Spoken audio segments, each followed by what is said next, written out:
This is Weekly Woman by Jubilance for PMS. Lina, what is new with you? What's new from last time we talked? From last time we talked, it's been 3 or 4 more months of quarantine life. We had like this glimpse of hope that things were kind of opening up. But I think I was prepared for this, knowing how, being a biology major and understanding how viruses work, I knew that this would happen in the winter. Normally we get more sick during the winter. That's when the germs start to spread. So I expected that things will shut back down again. And I'm really happy that for the kids, they're able to maintain some kind of school environment. Our school put in very strict measures. And I think they're doing great. They split up the kids in smaller pods. They're doing the whole social distancing. So it's giving them a little bit of taste of normal school, but also, families are feeling really good about the kids being protected. That's good. Do they still get to play with kids while they're at school? I guess like in their pods? In their little pod, they play outside. They do have to wear their masks. But the kids are so resilient, they just get used to it. I think some of the things would bother me more than they're bothering the kids. So I try not to say anything, A lot of times we influence our kids by what we say. And all of a sudden I hear, if I said something yesterday, I hear it from them today. I'm like, I have to be really careful about what I say. And just kind of put a positive can-do attitude on it. That's great. And what have you guys been up to during quarantine? So they're back at school. So that's good. They're back at school. I'm doing a lot of online presentations through the Airbnb platform. They're online experiences for companies that are actually in the same situation that schools are. So everybody's working from home, and it's really difficult. This is what I hear from different people. It's really difficult to maintain the team environment and really your energy when you're just working from home and you're on Zoom calls all day. So what companies are doing is they're finding these experiences. I talk about the Olympics. I talk about how the different principles that I figured out, how to accomplish kind of big dreams in your life. And I think they're finding it very inspirational. So I've been, presenting to companies like Intel and Dropbox, and Microsoft is coming up, and so I'm just really excited. It's been a little fun addition for me. When the kids are at school, I do my presentations. And that is so amazing. Just wonderful. And can you remind us a little bit about your journey for our audience that hasn't heard your podcast yet? Can you talk a little bit about your journey to the Olympics? Yeah, so, I was born in Bulgaria in 1975 while it was still a communist country. And when I was 14 years old, the Berlin Wall came down.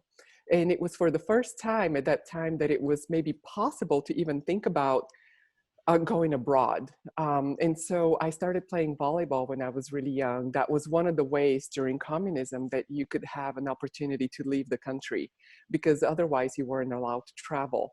And so volleyball became for me a way to accomplish my dreams, to create a better life for myself and for my family. And when I was 17, I got a scholarship to play volleyball at the University of Idaho. That was prior to the internet, prior to everything. And the way I got it was that I had a pen pal from Cyprus, and I was practicing my English, writing letters to her. And I had told her in my letter, I'm looking for a way to come to the United States. My parents couldn't send me because they were making something like $100 a month when you translated the money. So it was completely impossible financially for them to do it. And I had to figure out, if I wanted to do that, how to make it happen. So she was working, my pen pal friend was working at the Volleyball Federation in Cyprus. And one day she found a letter that somebody had thrown in the trash. It was a recruiting letter from the volleyball coach at the University of Idaho. So she saw the letter, pulled it out of the trash, sent it to me, and that's how I got my scholarship, right? Oh my gosh, that's amazing. I know the things that happened, but I think I really was the intention in me writing that letter and sharing my dream, and not thinking that it's something completely impossible. It didn't seem probable that it would happen, but you can't tell a kid not to dream.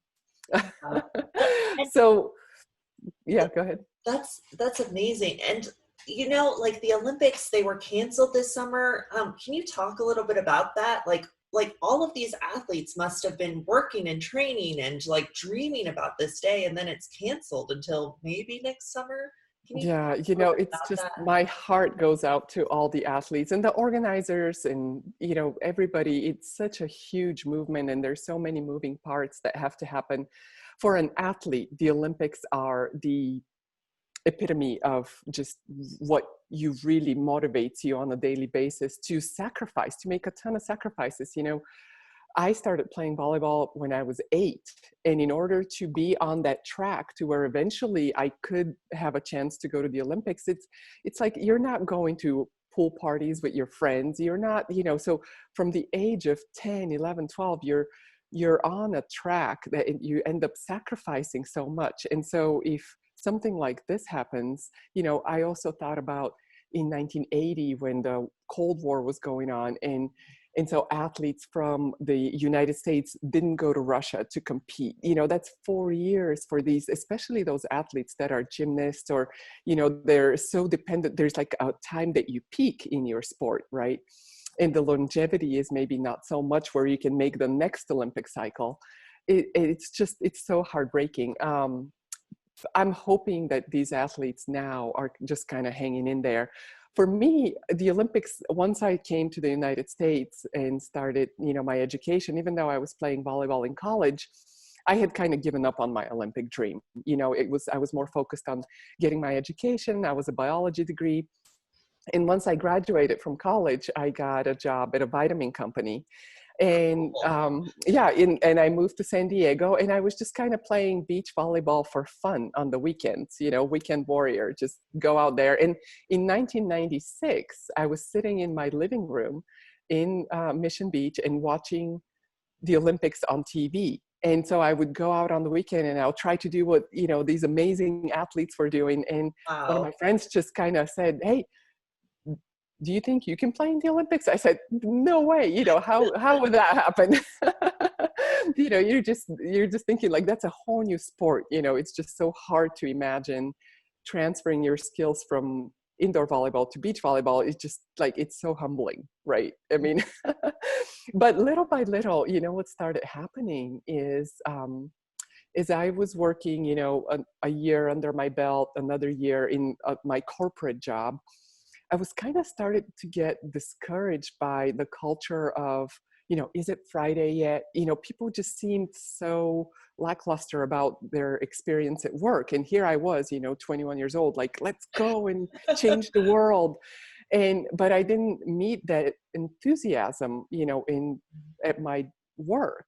And I really started thinking like, is that what I have to look forward to for the rest of my life?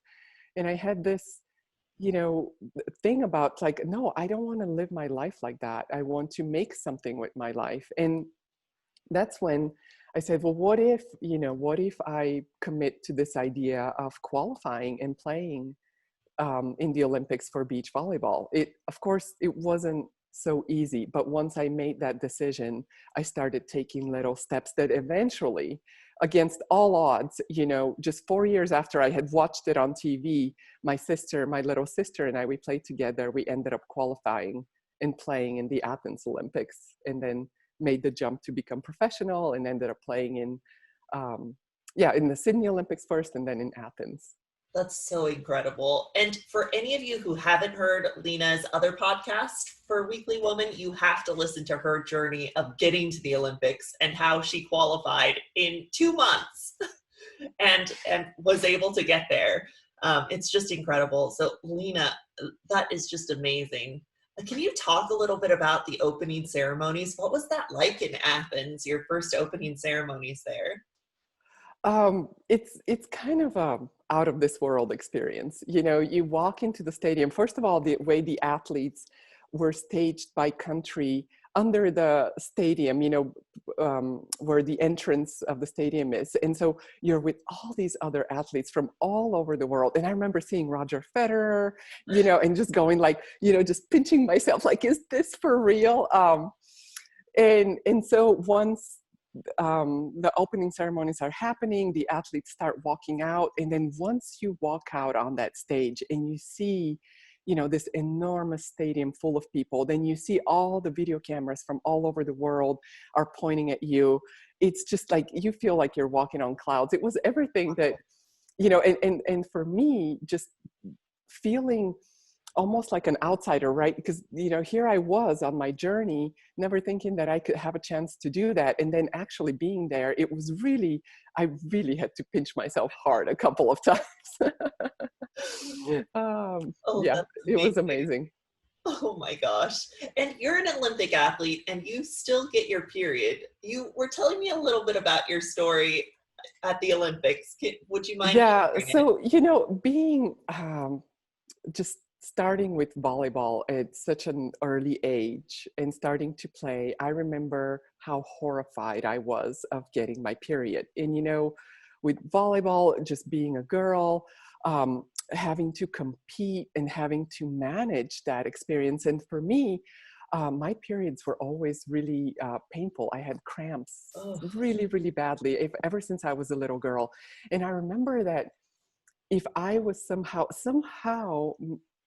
physiologically, I don't know exactly what the mechanism was, but if I was outside and in the sun and kind of got overheated right before my period started, my cramps would be maybe 10 times worse. And so, gosh. but how do you manage that if you're in a competition? And you don't control all these things. If I'm sitting at home, yeah, of course I can kind of feel this is starting to happen. I can lay down and just kind of stay cool. But if you're in a place, if you're somewhere in the world traveling with your team, how do you manage all these things? And I think, as we didn't have a lot of people talking to us about this. And so I kind of felt, even though my friends were there and we were all in it together supporting one another, it wasn't a subject that kind of felt really accepted and to share that, I'm in a lot of pain. A lot of time we had male coaches. So we were afraid of, basically saying like, I'm in a lot of pain, because we don't want to get benched. And it's like, yeah, you don't want to lose your spot because you can't perform. So you just kind of learn from a really young age to stuff it. You're a tough girl. It's almost like you ignore this part of yourself that really makes you a woman, that makes you who you are. And so, I had gone through many, many years of that, obviously, and then learning how to manage that on the beach, playing in bikini, right? Wow. I can't even imagine. I just want to like lie in bed with like no light. Right, exactly. That's what you feel like doing. But here I was. And so this is the Athens Olympics. We're playing our second match. We lost our first match so miserably in our group that if we didn't win this one, we had no chance of advancing. So everything is on the line, everything that you can imagine. And we're playing, it's 1 p.m. in the middle of the day in Athens. It's something like 100 degrees Oh outside. my It's gosh. so hot. And of course, I'm starting to feel like cramps are coming on. And it's the warm up, we're just warming up. And I'm just going, oh my God, I'm like, this is not going to end well. I mean, if this is starting right now and we're still in the warm up, where is this taking me? Well, what ended up happening is that by the time, we fought really hard, we won the first set. You play 2 out of 3 sets, so you have to win 2 if you want to continue. So we won the first set, we ended up losing the second set. So we're in the third set and you play to Gosh. 15 points. You have to win by 2. So the score is 13-13. Like there's 2 Oh points my left, gosh. that everything that I've worked for in my entire life is riding on this moment. And I'm dying, and I have to make a decision at that point. What kind of happened to me was I had this flashback of all these times that I was a little girl and I had to stuff it and be the tough girl, don't share, no pain, just, and I felt like I'm about to do this now. And what's going to happen in the next 2 points is going to determine basically, the outcome of my Olympic experience. So Wow. on one hand, I had the option of taking a medical timeout. They take a medical timeout. It's not like the cramps are going to go away, but at least I can take a pill or something and kind of gather myself for this next 2 points to give Yeah. everything that I can of myself, even though, you know, I'm already in a compromised situation. Or push through it. You know, don't disturb the status quo. Don't make noise. Don't let anybody find out. Oh You no. know, so there's all these like talks that are happening in my mind, and at the same time I know that I have to like perform in front of the whole world and in this most important moment. And at that point, I'm so glad that for the first time in my life I listened to this other voice that said, you know, don't worry about inconveniencing everybody. You know, this is your moment. You worked for this your entire life and everything depends on it. Take the time out. Take Right. the time out, you know, and just, yeah, just try to take care of yourself as much as you can. So I take a medical time out. Of course, you know, I hadn't even told my sister what's Oh my happened because God. I don't want her to like think about me and worry about me. And, you know, I'm just like, I'm pushing through it. And then I told her, I said, hey, like, I know my period's coming, my cramps, I'm dying. I need to go inside for 2 minutes. I need to, you know, maybe take a pill and see what I can do when I come out so that we have at least a fair chance, this last 2 points. So Wow. I go in, you know, kind of regroup myself. I remember just like being in the locker room and looking at myself in the mirror and just, you know, going like, you got this, like, you can do this, you can get through it, take a deep breath. So I do, you know, I get a pill. Of course, the cramps don't go away right away, but just like having that moment and just, I think it was also, you know, allowing myself to be vulnerable and to acknowledge it in that in that situation, and just honoring that in myself and not trying to just please everybody else and push through it. Um, and so we did. I go back out on the court. It's 13-13, and I'm serving. So I serve. I have to find that clip somewhere. But you know what happens in the next 3 minutes is my sister comes with like this most improbable play that, you know, just kind of defines the competitor that she really is, and gets 2 blocks in the next 2 plays. Game over. We win Wow. 15-13. Um, and she, you know, we weren't together during that timeout, but I knew, like, I asked her later, so I, like, what did you do? You know, she was still sitting out on the court waiting for me to come out. And she said, you know, I thought about you. I thought about, you know, just summoned everything that I could do. And she really came through. It was amazing. I mean, just to have 2 blocks in a row in Yeah. that situation, um, was quite a performance. So we ended up winning, you know, defeating the European champions in that game. And that allowed us to, we had to win our next game and then go into the round of 16. But, you know, what an experience. I'm still kind of trying to process that. And I haven't shared it with too many people. Yeah, that's amazing. And there is such a taboo. It's a taboo subject still, which is so frustrating because it's a part of our experience as women. But I think that's amazing that you were able to decide to take that self-care that you needed, Right. and were able to take that medical time out. You know, it's like you learn a lot of things along the way. You learn how to be tough. You learn how to manage under any circumstance. You learn, you know, how to not disturb other people. And, you know, just at that moment, I had to unlearn a lot of things and to honor something else inside of myself, to give myself a full chance. Because, you know, I could have gone through it, and let's say we lost the game, it's not the end of the world. You know, of course I don't get to play in another Olympics, and I will have that memory. And, you know, I just, in that moment, I couldn't live with that thought. You know, it was just like deciding, like, is that what you want to have for the rest of your life? The moment where you could have done something to honor yourself and give yourself a fair chance, or, you know, continue to please everybody else and continue to, you know, stuff it and not say anything. So I truly hope that we open up this dialogue, and that, Mhm. you know, not like, I hope that girls are not alone in that. And I hope that they know that it's okay, and that, you know, it's a part of us. It's what makes us women that we have to honor. I think that's really interesting how you brought up you had mostly male coaches too, because it's just not a part of their experience. And also, like, there's this idea as men to like keep going, to push forward, which you shattered then and realized like you had to take care of this like womanly experience. I was curious too about that. Like, do you find it more challenging to be a female athlete? Like, your dad was a professional athlete, your husband is was a Super Bowl champion. Um, do you find that you have to push through more barriers, like not just menstruation, but what are your thoughts on that?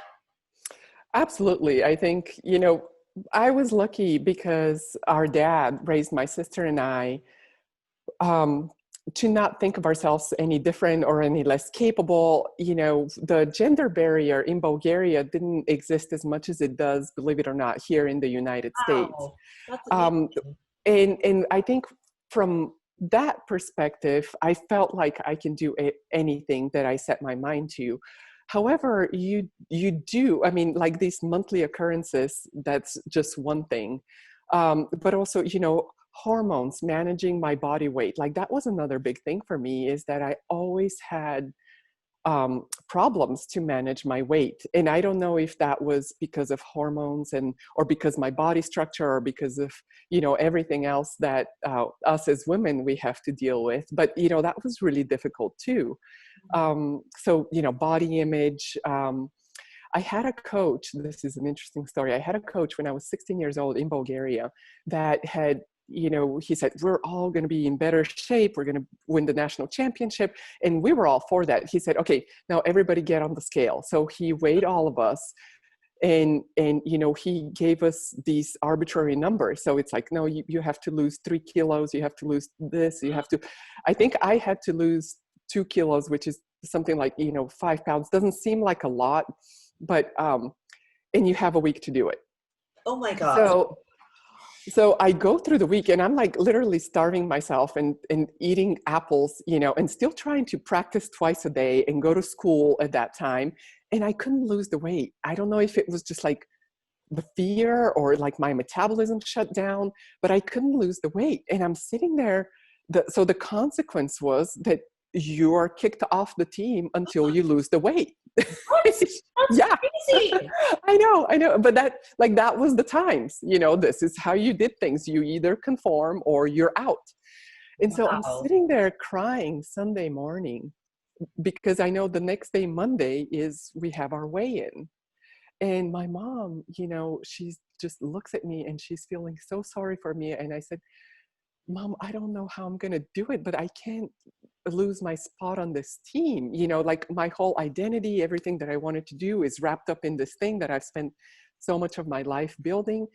And she felt really sorry for me. And she had, you know, like this is something that like she would never do if it was like a normal circumstance, but like seeing how depressed I was and how, you know, broken I would be if like not losing those 5 pounds would, you know, the kind of effect that it would have on me. She asked a friend of hers who was a nurse for a water pill. So she's like, just take a water pill, see if you can just like lose the water weight. Oh, wow. And I was like, oh, this is genius. Thank you. You know, like just anything to make the weigh-in so that I'm not cut off from the team. So I take Wow. the water pill. And then I remember the next day I'm going to practice. I get off the bus and all of a sudden everything in front of my eyes goes black. I feel myself standing. I didn't pass out. I feel myself standing. I hear the people, but I can't see a thing. I keep blinking my eyes and everything is black. And I got really scared, you know, and I heard people around me. I said, I can't see. And then there was somebody that said, you know, just lay down. And so the moment I lay down on the ground, you know, my blood pressure stabilized and I was able to see again. And I walked to practice. I made my weight. And I was so furious. I was so furious with our coach, with the system, with the position that I had put myself in, put my mom in, but also that, the whole system kind of defined. I think that was one of the things that helped me decide to take the step of, quitting the track that I was on in Bulgaria, which would lead me eventually to the national team, and to choose education. So it's like, that was the moment, one of the moments that, I gave up on that Olympic dream, saying like, if that's what it's going to take, I can't do that with my body, with my life. But yeah, and I'm not the only one that had that experience. There were, sadly, many other girls Wow. that were going through it. Oh man, it's so tough. That's so unhealthy for you. Um, Tell me about it. wow. Yeah. My gosh. Well, The- but then you did make it. So that's then I amazing. did make it. Then I Yeah. did make it on my terms. On So, your own I terms. have this next experience, like I was telling you, it's 1313. Like, do I, am I going to push through and be the tough girl and black out and then not, take this chance that I have to give myself the best chance possible? It's like, choose the time out, take care of yourself, Yeah. you know, dare to inconvenience others, Yeah. As you should. or as you should, to honor yourself. But it was a big lesson that I had to learn. Hmm. Yeah, that's amazing. Thank you so much for talking about this. It is like it's a taboo subject still. It has a stigma for some reason, even though it's something that we all go through. Yeah. Um, yeah. I think it's getting better now. I think definitely people are more open about it, and I think male coaches are more sensitive, especially when they're training female athletes. I don't think things are as bad as they used to be. I hope they're not. I'm certainly more aware of it, and with my boys who are 10 and 12, we had hired a professional who would present this whole information in a way, for them understanding what puberty is and the changes that happen in their own bodies. But what I was Oh, really pleased is that the person that came in to talk to the boys, there were a group with their peers, also explained what happens in the girls' bodies at the same time, if not even wow. prior to what happens to the boys. And so that they would have an appreciation and an understanding and be a little bit more sensitive and, um, know what's happening. Like, that didn't happen when I was growing up, right? Yeah. But I didn't learn about so boys. That was like yeah, 20 years ago. right. And of course, my boys haven't said a word to me about it. They're like, no, we're not talking about it. La la la la la la la. But at least they heard it. They know what's happening. They're aware of it, and I'm hoping that they themselves would be more sensitive to their classmates if something like that was to happen, and they would know what it is. And I think it's so important to be open. Oh, good. Yeah, that's awesome. And Lina, just to end things off, do you have anything else you'd like to share with our listeners today? What else would I like to share? I'm really hopeful how things are shaping out to be. I think this is one of the things that I've seen great changes happen with gender equality, with the opportunities that are coming to girls and women. Um, I think having an open dialogue like we are right now, even though it seems scary and embarrassing and, all these other, like, I hope that this gives permission to other girls and women to step into that and not feel alone, because Yeah. we're in it together. We are in it together. Like every woman is in it together. Thank you so much, Lina. And is there a way that people can find out about your coaching and your Airbnb experiences? Of course, yes. It's on my website, linataylor.com, Lina, Lina, Taylor.com. And also, if anybody wants to send me an email, I'm always open for dialogues, how to navigate these sensitive subjects. And my email is very simple, lina@linataylor.com. Awesome. It was so wonderful to have you on today again. Great talking to you, Alice. Thank you so much for the opportunity and keep up the good work.